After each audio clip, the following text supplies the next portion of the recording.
This day in sports history.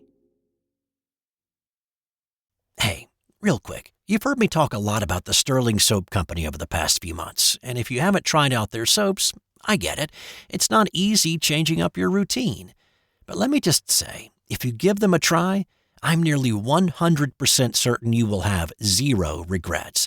They carry not only bar soap, but shave soap, liquid body soap, body lotions, beard balm, lip balm, and a lot more. Plus, there are myriad scents to choose from. Their products are made with natural ingredients and scented oils, and they are committed to being environmentally conscious. And I always get a handwritten note on my packing slip, so I know it's been checked before shipping, and it's a nice little human touch in a world that seems to be going away from that. Give Sterling Soap a try today at sterlingsoap.com. It's March 29th, and on this day in 1982, Dean Smith finally won the national championship. Coach Smith had taken his North Carolina Tar Heels teams to the title game in 1968, 1977, and 1981. They'd also been in the Final Four an additional 3 times in 67, 69, and 72, and had come up a bit short each time. North Carolina was the number 1 team in the country up against number 6 Georgetown in this game. The Hoyas had not played for the title since 1943 when they lost to Wyoming. The Tar Heels with James Worthy, Sam Perkins, and a 19-year-old Michael Jordan. The Hoyas with the intimidating shot-blocking 7-foot freshman Patrick Ewing. The scene was the Superdome in New Orleans, pre-shot clock, pre-3-point line era. Now, you probably know the basics of how this game went. First 8 Tar Heel points came off Ewing goaltending calls. Ewing was actually called for 5 goaltends in the first 20 minutes. It was a battle of Gastonia, North Carolina natives, as the Tar Heels' James Worthy and Georgetown's Sleepy Floyd, 2 guys who'd gone to church together, traded baskets. It was a back-and-forth game throughout, with Georgetown up 1 at the break. Without the 3-point shot, this was a game contested within 15 feet of the basket for most of the game. Only 2 Tar Heel shots were taken outside of 15 feet. In the second half, the largest lead by either team was 4. This was also a game that foreshadowed so much of what we would see when these guys got to the NBA. Ewing, the scorer and shot blocker. Martin at 6'7", giving up a couple of inches. Perkins, there they go. Beautiful by Ewing. Oh, did he time that perfectly? Georgetown with the lead. They can add to it. Ewing's going to do that. It'll count, and he's fouled by Sam Perkins. A 3-point play possibility coming up. Ewing had 23 points, 11 rebounds, and officially just 2 blocks in this one. Worthy with his clutch shots and gliding through the air for dunks, only he wasn't wearing the goggles yet. Up it comes to Fred Brown. The momentum's changing. Brown mishandled the ball. He lost the handle.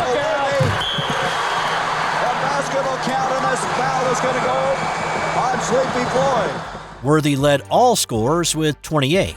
And of course, a preview of Jordan's end-of-game heroics.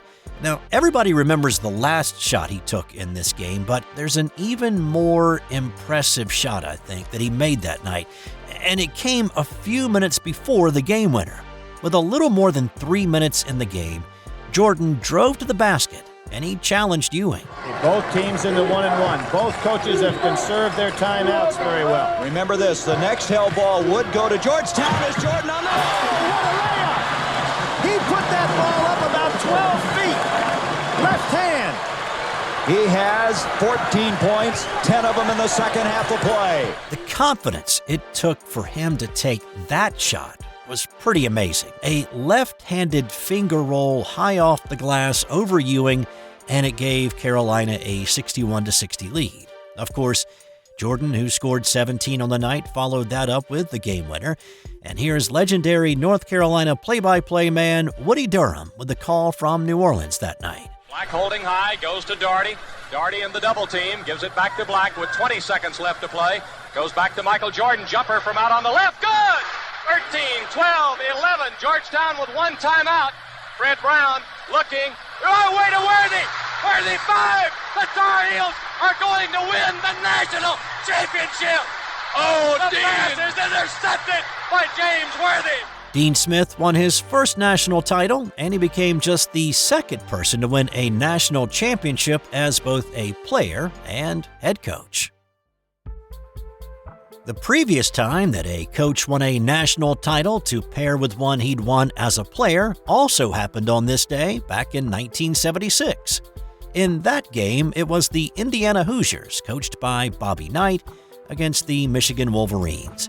This was the first time that two teams from the same conference met in the finals, which is not too surprising, really, when you consider that it wasn't until 1974 that at-large bids allowing more than one team from any league actually became a thing. The Hoosiers were a perfect 31-0 coming in and flipped a 6-point halftime deficit into an 86-68 win. Indiana was nearly perfect from the field in the second half, with Scott May, Kent Benson, and Quinn Buckner combining for 67 of Indiana's 86 points on the night. It was the seventh time a team had finished the season undefeated and won the national championship. But Indiana is also the last to do it. On this day in 1981, Louisiana Tech won the AIAW Championship, beating Tennessee 79-59. It was not the last AIAW Championship, but it was the last one before the NCAA started competing with their own tournament the following year. The AIAW, or Association of Intercollegiate Athletics for Women, was an organization started in 1971 by women, and it was run by women.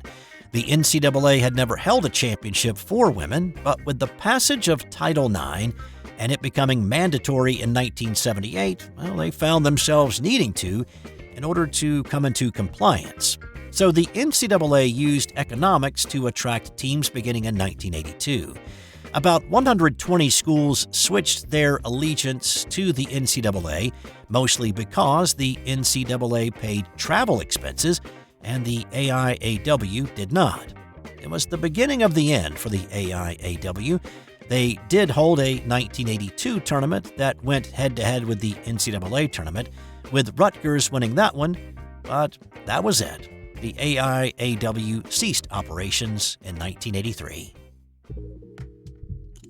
On this day in 1987, the PGA Tour was at TPC Sawgrass for the Players' Championship, and after 72 holes, Jeff Sluman and Sandy Lyle were still tied atop the leaderboard and went to a sudden death playoff.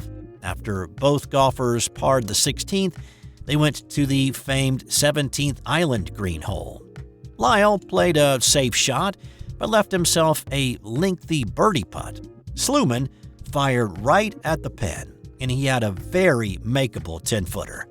Lyle gave a good run at a 2, but his effort slid just past the hole, opening the door for Sluman to win the tournament. But as Sluman was lining up for his putt, a man jumped into the water surrounding the green. Well, we've got a momentary diversion. One of our slightly fortified customers. Where's the alligator when we need him? Indeed.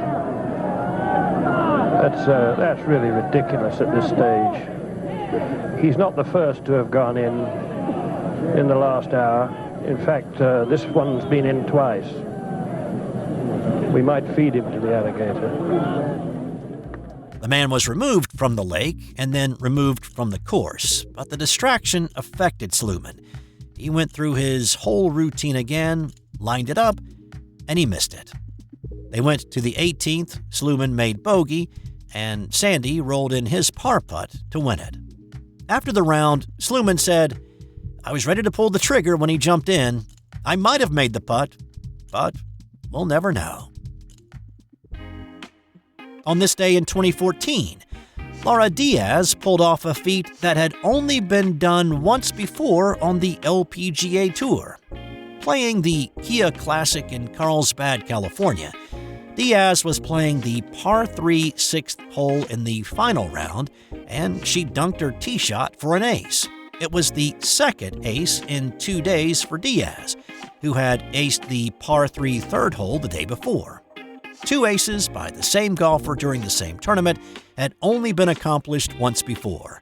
when Jenny Lidback did it 17 years earlier in 1997. And on this day in 1981, it was the first running of the London Marathon. The men's race had the most interesting finish, and as far as I can find for major marathons, is the only time that this has happened. Around mile 16, American Dick Beardsley and Norwegian Inge Simonsen broke away from the lead pack. Over the final 10 miles, they raced each other.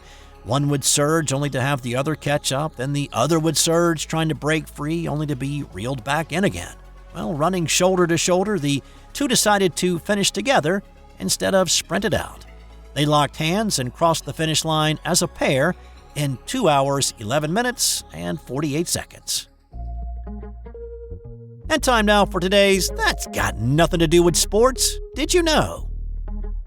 Tell me if this sounds familiar and has any correlation with today's political scene.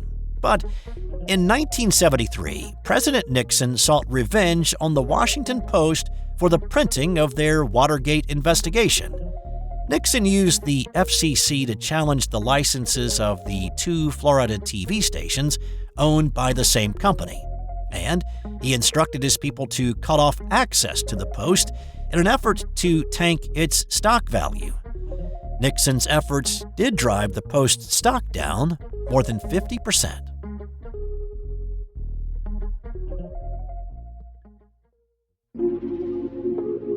This has been an original Thrive Suite production.